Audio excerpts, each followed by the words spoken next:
Welcome to this session about APA 7. In this session, we will be covering changes made in the 7th edition and comparing them with the previous edition.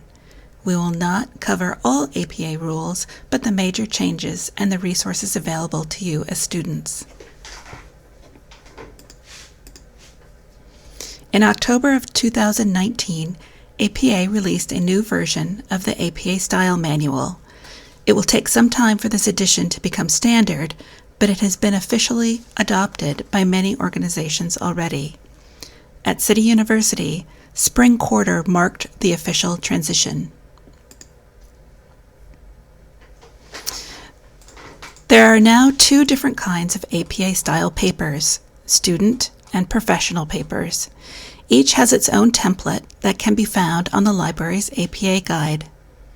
The student template is the standard for all papers at City U. Professional papers should be reserved for students seeking publication or for doctoral theses. If you have questions on which template to use, please ask your instructor.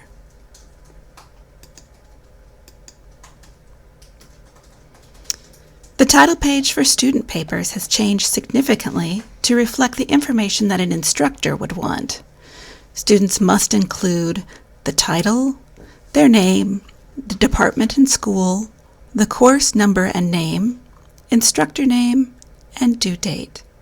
A page number should be in the top right corner, but the running head that was previously in the top left corner is no longer required.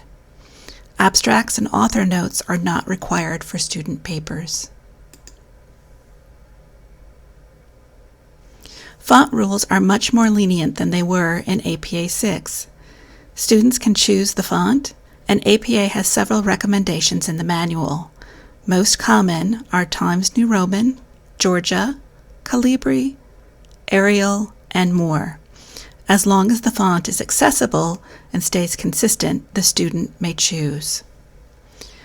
Line spacing has not changed, double space the entire paper, and they have officially adopted the single space after punctuation rule.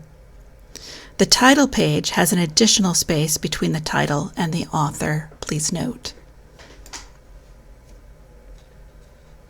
There are some slight changes to headings. The first few levels are flush left now, and that is likely how most in-student papers will be written. Students should refer to this table if they plan on adding many headings. For example, with capstones or theses, these will be used most often.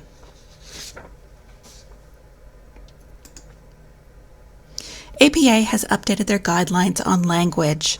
This new chapter is quite detailed and encourages bias-free language.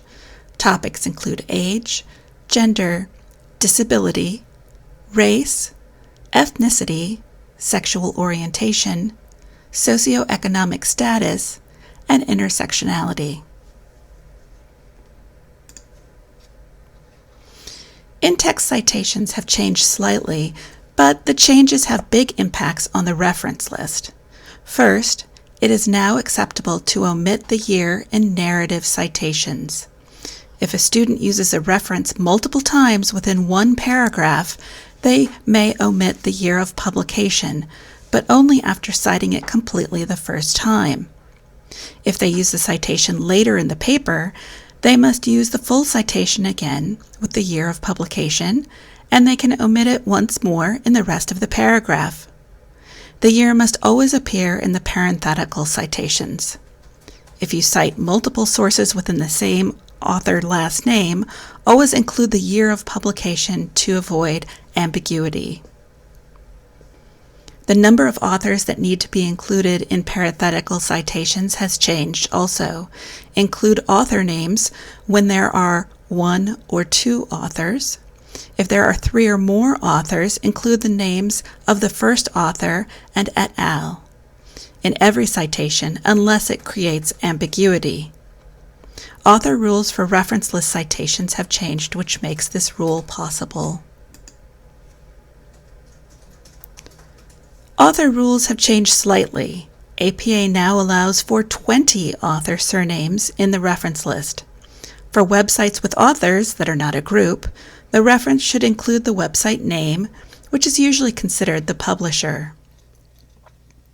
Retrieval dates can now be added, but only if a source is inherently designed to change and is not archived, for example, maps from Google Maps or social media profiles. Archived web pages will have their own URLs when appropriate. Print resources no longer include publisher location, only the publisher name. Database information is no longer needed since works are now widely available on many platforms. DOIs and URLs have significant changes in APA 7. DOIs are preferred, as they were in APA 6, and should be used before you consider adding the URL. They may now be shortened, but only using certain sites. No longer used retrieved from or accessed from for URLs and DOIs. Links to both URLs and DOIs should be live if material will be read online. If a print work does not have a DOI, cite it like any other print resource. If an online work has a URL but no DOI, only include a URL for websites, not including databases. Database articles references will be the same as for print articles. For works from databases that publish works of limited circulation or original proprietary material available only in that database, include the name of the database and the URL, or the website homepage if it requires a login. The new manual includes instructions for many different types of online content, so make sure that you consult the manual or get help with these types of resources. For example, use Ask a Librarian. Ask a Librarian really is the best place to start.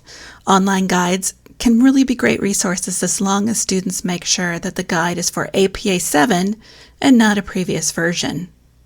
CityU Library recommends using the CityU APA Style Guide and the APA Style webpage and the APA Style blog. Those last two are really great resources. Please note that we no longer recommend the OWL Purdue as much as we used to. OWL recently partnered with Chegg to produce citations.